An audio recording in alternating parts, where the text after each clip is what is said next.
në shenjë vlerësimi për Shqipërinë për shtrahimin e hebrenjve. I pranishëm kryeministri Rama, I cili po mban fjalën e tij aktualisht. The bunker is really reminiscent of a modest, small-scale Yad Vashem. Inside the staircase, beneath photographs of the thousands of Albanians murdered by our North Korean-style regime in the middle of Europe, neon letters spell out Primo Levi's words. Those who forget their past are condemned to relive it.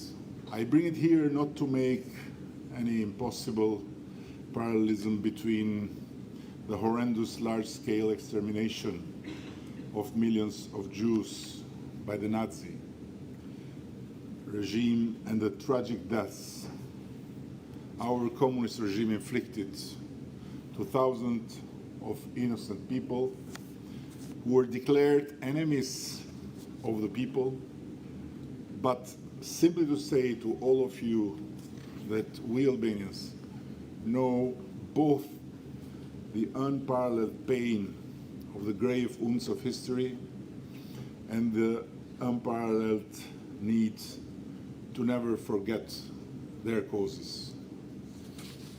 We are both small nations in size and numbers, but immense in spirit.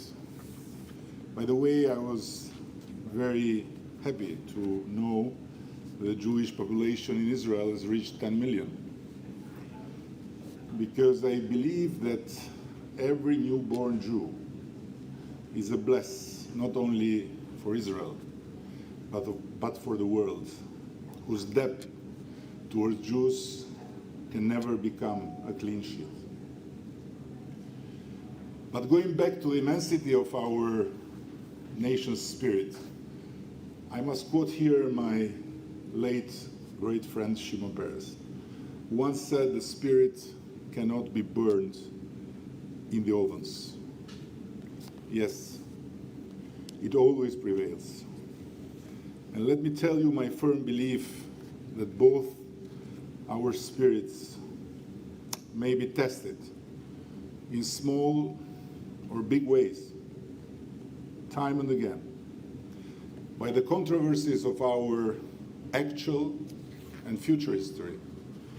But at the end, they will always prevail, and our small nations will come out stronger after every test. There is a profound history that binds our people together.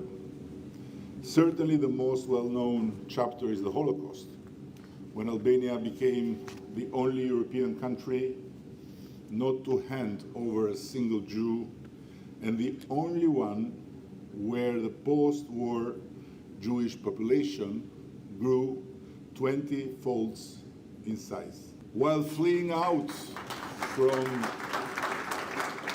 other countries to escape death, Jews were flying into Albania to protect their lives under the still strong promise of our Bessa, the sacred word of honor that is given to another person or family and which is protected by the giver with his life itself. But our shared legacy extends over centuries, and throughout those centuries, the size of our land has never limited nor the vastness of our dreams and either the length of our opened arms towards the Jews. Dear friends, in writing this speech, which I felt both as a special privilege and as a big burden of responsibility, I've tried to be loyal to a Jewish tradition, to begin with the downside and then to conclude on an upbeat note of hope and confidence. But before I address the complex questions you have bestowed, let me take a moment to appreciate the sukkah you have built around me tonight. It feels incredibly special to receive this tribute, and I'm not sure at all I can take it as me, myself, but I'm 100% sure that I can take it as a tribute to the Albanian people and Albania, which was good at the Jews since the beginning of times. The Talmud says what comes from the heart goes to the heart. That's the warmth and kinship I feel so deeply today into this beautiful little representation of the great Jewish community. Toda Rabba to all of you. Faleminderit. I bow myself in gratitude. I know, of course, that unspoken protocols require a leader when receiving a gift or a tribute to downplay it and dedicate the honor to its people. But trust me, it is not that at all when I say that without the Albanian people, our gold heritage, and our religious hospitality, none of this would have been possible.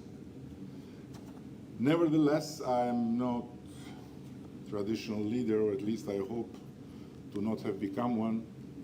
So I must add in full sincerity that yes, I'm genuinely delighted, also in the personal level, to receive this tribute. As a true believer in the idea that being a leader should not be an impediment to speak your mind, I believe that Elie Wiesel was right when he said there are no coincidences in the history of the Jewish people.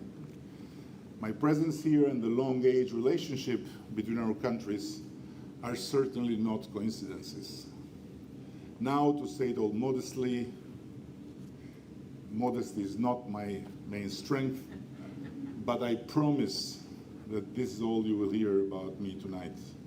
From here on, let me speak about us hoping that, as Lord Rabbi Jonathan Sachs put it, when we move from the politics of me to the politics of us, we discover those life-transforming, counterintuitive truths.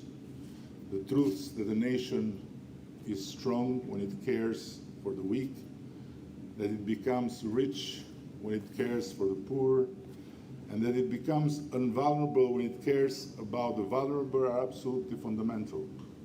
But I would like to uncover here as well the power of a nation when it cares about its friendships. Besides the tribute, what makes me proud tonight is that the warmth of friendship I feel here among you is fantastic and undoubtedly reciprocal.